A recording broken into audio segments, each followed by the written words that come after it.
বাংলাদেশের সামগ্রিক রাজনৈতিক প্রেক্ষাপটে আমি ইতিবাচক ভাবে দেখি।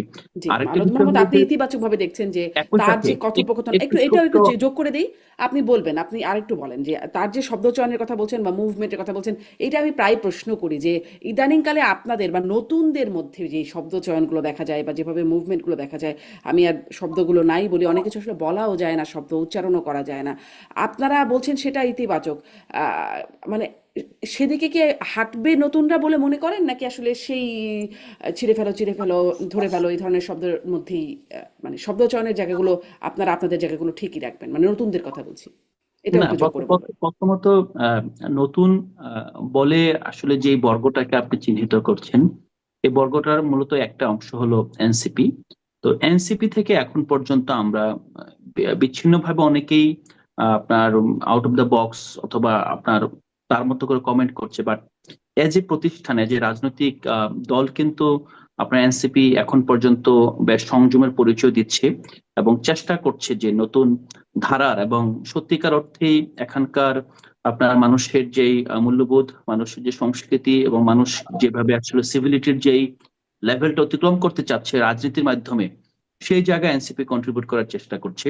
আর নতুনদের ক্ষেত্রে আমরা দেখেছি যে গণঅভ্যুত্থানের সময় অনেক ক্ষুব্ধ হয়েছিল তরুণরা। তাদের আসলে তাদের হাতে কিছু ছিল না, তাদের একমাত্র শেষ সম্বল ছিল তাদের মুখের বুলি। শুধুমাত্র সিটি ব্যাংকে অ্যাকাউন্ট থাকলেই করতে পারবেন গুগল পে, তাই অ্যাকাউন্ট খুলুন আজই। তারা মন ভরে যেভাবে ইচ্ছা সেভাবে ফেসিস্টকে, স্বৈরাচারকে গালি দিয়েছে, খুনিদেরকে গালি দিয়েছে।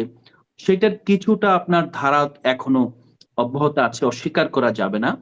কিন্তু মূল ধারা রাজনীতি যখন সক্রিয় হবে, শক্তিশালী হবে, ইভেন যদি এনসিপি কেও বলেন, এনসিপি যদি রাজনীতিতে যদি মূল ধারার সাথে কম্পিট করতে পারে, তখন অবশ্যই এনসিপি আপনার কাছে যেরকম সবার কাছে দায়বদ্ধ হবে। এখন আপনাদের এই প্রশ্ন করা অব্যাহত থাকলে অবশ্যই নতুনদের, এই হুম। তরুণদের পথ চলা সহজ হবে। এবং সেই ক্ষেত্রে আমি তারেক রহমানের যেই সংবাদ সম্মেলন যেটা, সেই একই রকম সংবাদ সম্মেলন তো অন্যান্য রাজনৈতিক দলের প্রধানদের এখনই করার সুযোগ নেই বিভিন্ন কারণে।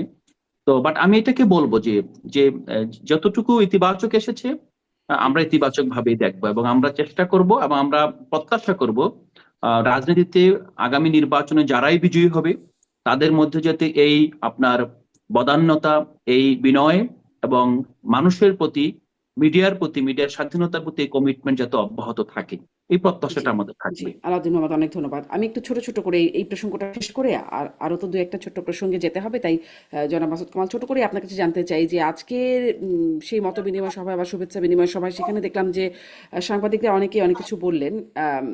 যেমন সাংবাদিক মাহমুদুর রহমান, তিনি বললেন যে মানে যারা নির্যাতিত হয়েছিলেন, রুহুল আমিন গাজী থেকে শফিক রেহমান, তাদের কথা বললেন যে তারা জেলে ছিলেন, কিভাবে নির্যাতিত হয়েছেন। আর সাংবাদিক নুরুল কবির বলছিলেন যে এই আমলে যে সাংবাদিকরা জেলে আছেন তাদের ন্যায় বিচারের কথা বলছেন। আপনার কাছে কি মনে হয়, মানে বিএনপি তো ইতিমধ্যে অনেক বিষয় নিয়ে কথা বলছে, আইডেন্টিফাই করছে, এই আমলে যারা জেলে আছে, সাংবাদিকদের যারা ন্যায় বিচারের বাইরে আছে বলে আপনারাও বিভিন্ন সময় কথা বলে থাকেন, সেদিকে কি আসলে সোচ্চার বা দৃষ্টি কি আছে বিএনপির?